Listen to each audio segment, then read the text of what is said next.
Hey there, my name is Megan Clark and I am a freelance copywriter and content marketing specialist. Today's video, I'm going to be giving you some ideas for content that you can use and create in each stage of the buyer's journey. Check out my last video for why you should even be creating content within each stage of the buyer's journey and what the buyer's journey is. I am all about creating content by buyer's journey and really being thoughtful around who is this content for, where are they in the journey towards that purchase, and how can I be providing the right amount of value to answer the right questions at this phase, at this point in their journey. And so that's why it's really important for me to always be thinking about, in the back of my mind, who's reading this content? Who's it for? All right, so let's talk about content for the awareness stage. So just to recap, someone at the awareness stage is just starting their journey. They have identified a problem. They haven't quite put a name to their problem yet, but they know that there's an opportunity here to learn a little bit more about something that they're trying to solve. So you kind of have to meet them where they are at this stage, which is education. Content at the awareness stage should first and foremost educate your audience. Second, it should explain your why, not your what. And what I mean by that is, why are you doing the work that you're doing? What is the mission of your business or your brand? People resonate and remember more the why than they do the what. Because if you're what, you're just another product, you're just another service. But if you're a why, all of a sudden I can maybe relate to your story. I can relate to your journey. Maybe I feel the same way. Or maybe that resonates with me in a way that says, I understand now a little bit better what the goals of the product you're selling is. Third, in the awareness stage, content in the awareness stage should speak to the conflict or the problem that they might be experiencing and start to provide answers. So what kind of content should you create in the awareness stage? Well, there's a lot of different kinds, but some of my favorites include how-to webinars, a webinar where you're going in a little bit more detail about a certain topic area. For example, if you're a personal trainer, maybe you could do a little webinar on how working out helps boost your energy or the health benefits of exercise. Educate me a little bit. Tell me a little more. How-to educational videos on any channel are amazing. So putting out content on Instagram, doing a live where you talk about, hey guys, I wanted to hop on here because some of the clients I work with talk about having really low energy levels. And these are some of the exercises or the ways that I work with them to help. See what I mean? You're starting to educate me on, wow, this person had low energy levels just like me, and this is what they did to help make that better. Blog posts are great for every stage of the buyer's journey, but especially in the awareness stage, because you can go through fun listicle articles, how-to blog posts, anything along those lines where you can just start to drop some awesome educational information and get at the top of their Google search for some of the content that they might be looking for. Guides or ebooks are also great in this phase, especially if you have expert or insight into a particular question that you get a lot. And you might want to create some kind of download, free download, or opt-in that people can take with them and learn a little bit more about kind of the value that you provide through a little bit more of an easy win way to get to know your brand. I love infographics as well for this stage.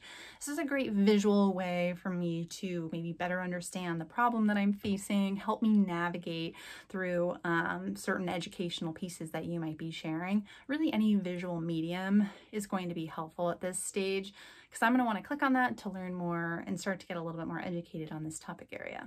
Let's talk keyword intent. Keyword intent for the awareness stage is going to be a lot of questions. It's a lot of questions in the format like, how do I, what is X the same as Y? Understanding the questions that your prospects are searching at this stage is great. You can directly copy and paste those questions into your blog titles and use that as fodder for your blog content or your video content or your how-to webinar or whatever it might be. All of that is excellent to say, what exactly are my prospects searching at this stage, and how can we translate that into content so that we pop up in their search results? All right, let's talk consideration stage. All right, content at the consideration stage should help them make an evaluation of your product or service in a way that's easy to understand. And when I say easy to understand, I want you to break down a little bit more about your business, about your brand. Tell me your brand's story. Tell me your brand's narrative. You know, what is it about you, right? Because at this stage, at the consideration stage, I've identified my problem. So at this point, I want you to tell me a little more about the mission, the story of you, because I want to be able to relate to that. It's also key at this stage to give me really low risk wins. I want to find a way to experience you, your brand, your company, as much as I can without actually having to buy anything yet. The other thing that you really need to be thinking about at the consideration stage is really driving home your expert advice, that you are the expert in the industry, not that other guy, not that other girl, you. It's also important at the consideration stage that you can be trying to make the sale here, but don't go overboard. Don't spend too much time talking to me about the features of your product or service. Yes, I want to start to get to know that at this stage, but I don't want you to go overboard because I'm not yet ready to make that purchase. And so that might turn me off if you go too hard, too fast into the sales mode. All right, so what are the types of content for the consideration stage? A lot of it's the same as the awareness stage. The content for your blogs for this stage might go beyond the, you know, how to boost energy levels from a workout, and more like specific workouts that someone might do with you as the personal trainer. More in-depth webinars or presentations are great at this stage. Now that they're past the awareness, they might want to actually learn a little bit more about your brand or your business and not just the topic. So you could spend a little time in your webinar going over exactly what you do, what you're known for, you know, what value you provide, as well as giving them a little bit of information about the industry and kind of letting them walk away with something. FAQ videos, demo videos, anything that you can show me the product, especially if you have a product, or show me your service, so I can see your service in action. People love videos. People love kind of getting a little taster for what it is that you're offering. Case studies and testimonials are big in both the consideration and the decision stage. Specifically at the consideration stage, someone is starting to think about solutions to their now problem that they've identified. And so giving them a little bit of ways to have a tangible understanding of how your product or service has helped someone else and maybe start to relate to that story is super key. Other great ideas are product comparison guides, templates, checklists, live interactions, anything you can do via a podcast, YouTube, social media live, anything along those lines. Give them a little taster of who you are and what you do. Keywords at the consideration stage might still be questions, but they are going to be far more targeted. These keywords focus on comparisons, how to, finding the best product or service for their problem. At this stage, prospects want to learn as much as they can about all of the different possible solutions to their problems. So dive into their specific keywords and targeted questions and make sure you are addressing those in your content. All right, last but not least, decision stage. Content at the decision stage should really build confidence in my decision to make a purchase. At this point, I'm ready to make a decision and I'm ready to spend my dollars, my money, but I'm still comparing different solutions. You should be spending time creating content, whether it be blog posts, you know, case studies, testimonials, really highlighting what's so different about you, what's so different about your service, what do you offer. Second thing that's most important, speak to your differentiators and what makes you different than someone else. Number 3, talk about why they should trust you and what expertise or background that you bring to the table. Now's the time to tell me what your certifications are, how long you've been working with clients for, what your background is, why you do the work that you do. Tell me a little bit more about you and why I should trust you. Fourth most important thing here for content at the decision stage is go into detail. Now is not the time to be super vague about what you're offering.